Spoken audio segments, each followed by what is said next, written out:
Olá, meu amigo, minha amiga, muito obrigado por vocês estarem aqui no nosso Portal do José. Hoje para mais um encontro num momento extremamente importante, num momento peculiar na realidade brasileira e na história do nosso país. Se eu pudesse aqui usar uma frase para espelhar melhor as coisas que nós estamos enxergando, poderíamos dizer que chegou a hora de separar os homens das crianças. Isso porque nós vivemos aqui no nosso país 4 anos, de um suposto governo. Eu sempre alertei aqui as pessoas no nosso portal, e muitas começaram a enxergar a coisa por essa ótica também, de que nós nunca tivemos um presidente. Nós tivemos ali um fantoche, um espantalho, um boneco do posto, um boneco de Olinda, que se apresentava para a sociedade fazendo todo tipo de balbúrdia, como um bêbado na frente de um bar, chamando a atenção, enquanto dentro do bar o assalto acontecia. Foi isso que aconteceu no nosso país. Nós fomos, durante 4 anos, aviltados, roubados, surrupiados por estruturas que se nutriram por trás da figura do ex-presidente da República. Essa outra estrutura foi capitaneada ali pelo Paulo Guedes, pelo presidente do Banco Central, pelos membros do rentismo aqui dentro do nosso país, de fora do nosso país, agindo por trás nas estruturas de governo, com representantes também como o senhor Rodrigo Maia, o Alcolumbre, que emparedaram processos de impeachment, que avançaram com as pautas contra o povo brasileiro em plena pandemia. Depois nós tivemos a chegada de Arthur Lira e de Pacheco também. Isso tudo garantido juridicamente por uma figura como o senhor Augusto Aras e a sua equipe mais próxima dentro da Procuradoria-Geral da República. O pacote estava todo montado. Com a derrota de Bolsonaro, nós estamos vendo agora esse poder real se manifestar de uma forma mais evidente, dentro daquilo que a gente chama o centrão, os representantes do poder econômico dentro do parlamento brasileiro. E aí nós temos a figura de um presidente da República que foi eleito pelo povo brasileiro para realizar mudanças. Mas se essas mudanças estão sendo emparedadas por essas estruturas, o que resta ao presidente da República? Ele capitular? Ele dizer que não dá para fazer nada? Os colunistas todos, os formadores de opinião, têm que adotarem essa lógica: olha, isso é o que é possível, não dá para fazer nada, essa é a realidade. Ou a gente tem que se colocar contrária a essa realidade, como fizeram tantos povos, tantas correntes políticas ao longo da história do Brasil e da humanidade também. Não fossem as pessoas inconformadas com a realidade jamais se modificaria, Então eu quero conversar com vocês sobre algumas situações objetivas que estão acontecendo hoje, algumas preocupações muito grandes, que estão acontecendo dentre as pessoas que estão no mundo, no campo progressista, dentro do parlamento brasileiro, e pessoas que estão enxergando aqui que com alguns vácuos, uma transferência de poder para a figura de lobos nas peles de outros lobos, não dá nem para dizer que é lobo em pele de cordeiro, de cascavéis, nós ficaremos em situações muito complicadas e poderemos, inclusive, estar ajudando a pavimentar o caminho para o retorno de tanta coisa ruim que a gente conseguiu arremessar para o lixo da história. Vou conversar com vocês sobre esses últimos acontecimentos, mas antes de mais nada, quero convidar você que está chegando agora ao nosso portal a se inscrever. Você que é muito bem-vindo, conheça os nossos outros vídeos, venha participar das nossas atividades. Todos os dias, antes de entrar no ar, eu abro um chat para bater um papo com vocês. Normalmente estou aqui entre 5 horas, 5 e meia ao vivo aqui, interagindo com vocês. E se puder também, se inscreva no nosso clube de membros, que é uma forma aqui que o YouTube ele cria para que as pessoas que se identificam com os canais sejam apoiadoras, as pessoas se integrem mais ainda nas atividades desses canais e dos portais. Não se esqueça também de se inscrever aqui no nosso portal e de mandar o seu comentário e de seu joinha, porque também ajudam a gente também, tá bom? Então, vamos seguir em frente. Gente, eu tenho visto aqui muitos parlamentares emitirem opiniões sobre o que está acontecendo na realidade política e econômica aqui do nosso país. Um desses deputados é o Lindbergh Farias, que eu vi várias entrevistas dele e ele tem demonstrado assim uma inquietação, uma insatisfação, uma preocupação muito grande. Ontem ele estava no CL, ele falou isso aqui. E eu acho que esse arcabouço ficou muito rígido. Eu falo que virou uma marra para o governo do Lula, porque ali eles construíram instrumentos, principalmente a partir do relatório do deputado Cajado, relatórios e regras fiscais muito rígidas, uma das mais rígidas do mundo. Então, veja bem, No próximo ano a gente tem que ter... Então, Lindbergh, ele fala o seguinte, olha, o governo Lula ficou completamente emparedado, está impedido de crescer. E como é que a gente faz com os nossos dramas sociais, os déficits sociais que nós temos no Brasil? Isso vai sendo tocado para frente? Nós vamos simplesmente nos conformar com a ótica que é necessário primeiro crescer o bolo para depois dividir o bolo? Esse discurso, gente, é de 50 anos atrás do ex-ministro Delfim Neto da ditadura. E o povo não está comendo esse bolo. O bolo já cresceu, já murchou e o povo não viu esse bolo até hoje. Então, essa lógica é uma lógica que a gente deva aceitar tranquilamente. E, às vezes eu me projeto muito, né, em situações que aconteceram na história do nosso país e vejo como elas se adaptariam hoje perfeitamente, né? Se antigamente, se nós estivéssemos hoje numa situação bem clara, né, como uma situação de pós-escravidão, ou numa escravocratura moderna, a gente teria uma situação muito parecida como essa que eu vou colocar para vocês aqui. Imagine no Brasil, colônia, num Brasil ali escravocrata, com muitas fazendas de engenho, e os senhores de engenho, as fazendas, devendo dinheiro para algum grupo econômico, né?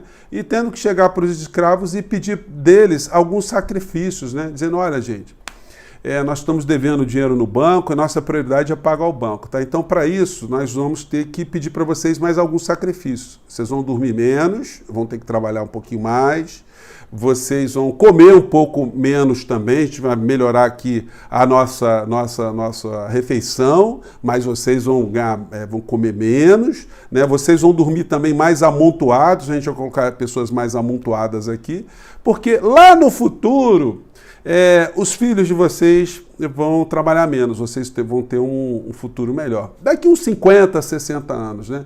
É mais ou menos isso que está se pedindo do povo brasileiro, das pessoas que já passaram por tantas situações aqui no nosso país de indignidade, de falta de direitos que estão consagrados ali na Constituição Federal, né? E, infelizmente, a gente vê, fazendo contraponto a figuras como Lindbergh, alguns colunistas, né, como Reinaldo Azevedo, outros tantos. A grande mídia toda está dizendo que o arcabouço está legal, o Reinaldo Azevedo disse que foi uma vitória do governo, que é o que é possível, enfim. É o discurso atenuador para o escravo, do tipo, olha, meu amigo, não tem muito o que fazer, tá? Continua aí nessa situação aí, só se submeta. Não se revolte, tá? Não fique nervoso, não vá para as ruas, não tente fugir, porque aí senão o teu problema vai ficar muito maior. Então é isso que a gente está vivenciando no Brasil, né? E a gente pode achar isso natural? Claro que não. Os jornais, os colunistas vão atestando situações como essa. Falta de rumo do governo Lula abre vácuo no poder para o Congresso ocupar. Aí o Congresso está ocupando o poder, o Congresso nunca deixou o poder. O Congresso sempre foi a representação do poder. É que na época do Bolsonaro, a gente ficava distraído com as loucuras, com os crimes que ele cometia, as insanidades. Então a gente não conseguia combater, como hoje é possível combater, esse tipo de comportamento político capitaneado por figuras como o senhor Arthur Lira. E aí eu resgatei para vocês a seguinte matéria que vou colocar na descrição do vídeo. Fiel escudeiro de Cunha, Lira votou contra a cassação do colega em 2016. Essa foto aqui é o Cunha com o Lira. O Lira foi o braço direito. O Lira foi braço direito do Cunha, que inclusive ele ficou 11 meses sentado em cima de um processo de cassação do Cunha. Foi um dos poucos deputados que votaram a favor do Cunha. 450 deputados votaram pela cassação do Cunha. E o Arthur Lira disse, não, é inocente. Esse homem é um santo homem. Então, gente, o próprio Arthur Lira, que foi processado e foi indiciado numa operação da Polícia Federal, que é o nome de Operação Taturana, onde os deputados da Assembleia Legislativa de Alagoas colocavam funcionários fantasmas, né? Mais uma vez, a gente tem uma compulsão por fantasma, né?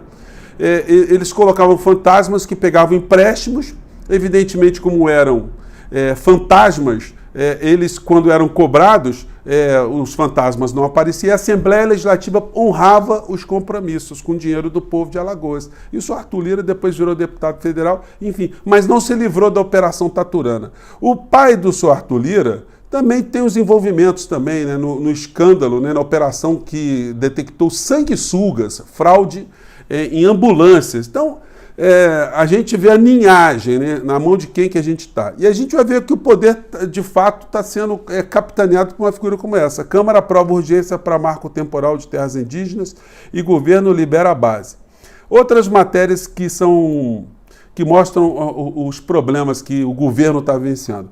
Guajajara se diz frustrada com Lula sobre MP que afeta a demarcação de terras. Outra notícia aqui.